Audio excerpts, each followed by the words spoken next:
the Senate has passed a bill seeking to amend the Terrorism Prevention Act 2013, which prohibits the payment of ransom to kidnappers in Nigeria.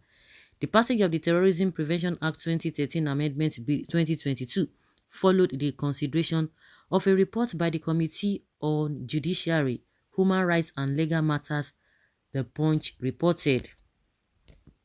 Legit.ng gathered as the report was led by the committee's chairman, Senator Opeyemi Bamidele, APC Ekiti Central, before consideration. Bamidele in his presentation explained that the bill seeks to outlaw the payment of ransom to abductors, kidnappers and terrorists for the release of any person who has been wrongfully confined, imprisoned or kidnapped. Speaking further, Senator Bamidele said the overall import of this bill is to discourage the rising spate of kidnapping and abduction for ransom in Nigeria, which is fast spreading across the country. He disclosed that in the memorandum presented to the committee, the plethora of issues relating to the subject matter of terrorism and terrorism financing in line with global best practices were raised. The lawmaker also assured that the amendment to the Terrorism Act would set standard and regulatory system intended to prevent terrorist groups from laundering money through the banking system and other financial networks. Senator Bamidele retweeted that the proposed repeal and enactment bill was geared toward improving the effectiveness of countermeasures against terrorism financing and proliferation financing.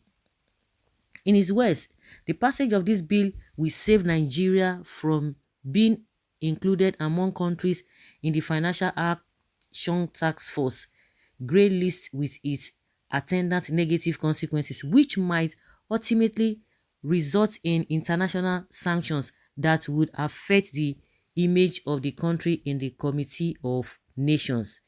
In his remarks, the President of the Senate, Ahmad Lawal, said the bill would complement the federal government's effort in fighting against insecurity when signed into law by President Muhammadu Buhari, the nation also stated.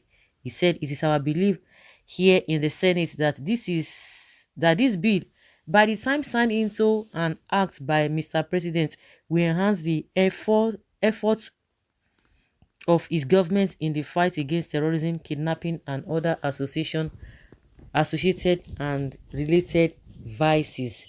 This is one piece of legislation that can turn around not only the country situation in Nigeria, but even the economic fortunes of our country. We have done so much as a government in terms of infrastructural development across all parts of this country, but because the insecurity situation is not the kind of situation that we all want, this tends to overshadow all the tremendous and massive developments in our country." The Senate President expressed optimism that President Buhari will sign the bill into law as soon as possible.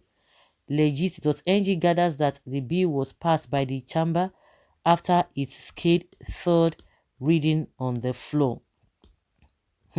Okay.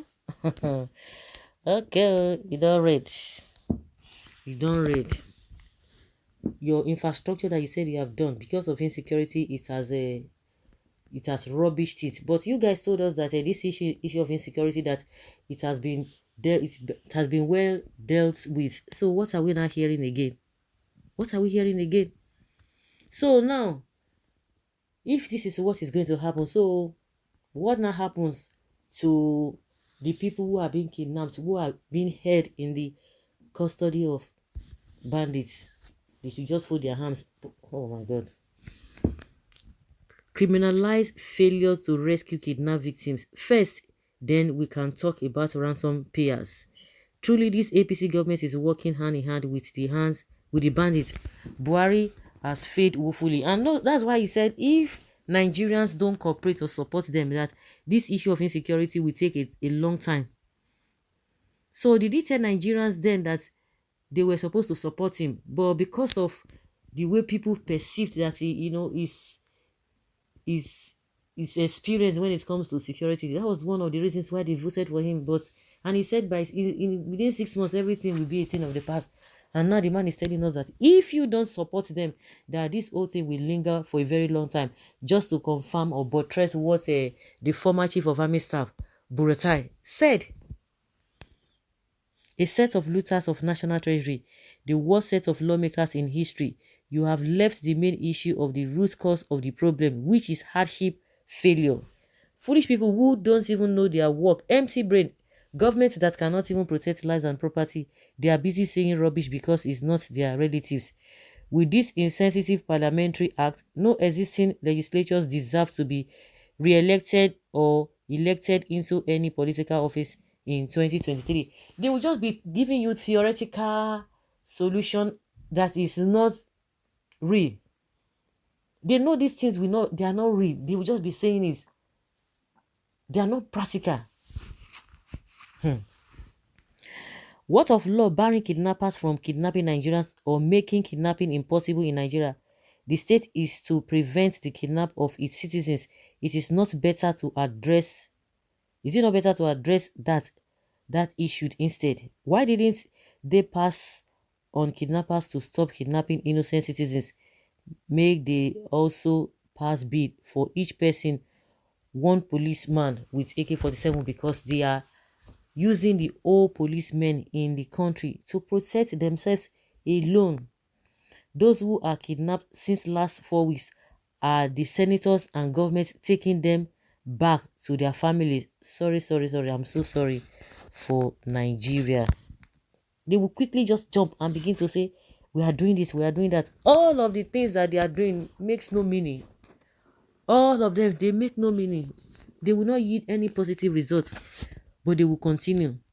Just like somebody said, they are processing themselves with the few policemen that we have.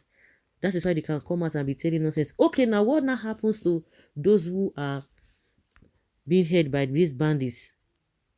Where is the sense in this? They should allow their relatives to be killed. Are you gonna rescue the abducted persons alive? So many questions demanding answers of this clueless bill. It should be included in the bill that if any kidnapped victim could not be rescued within 14 days, the governor of the state, who is the chief security officer of the state where the incident occurred, should mandatorily resign from office. Lubaton. They won't do that. They dare not do that. They dare not do that. They are just doing all of this is just to make it appear that they are working, but they are doing nothing. They are doing nothing. So guys, what do you think? Oh, this some tired person.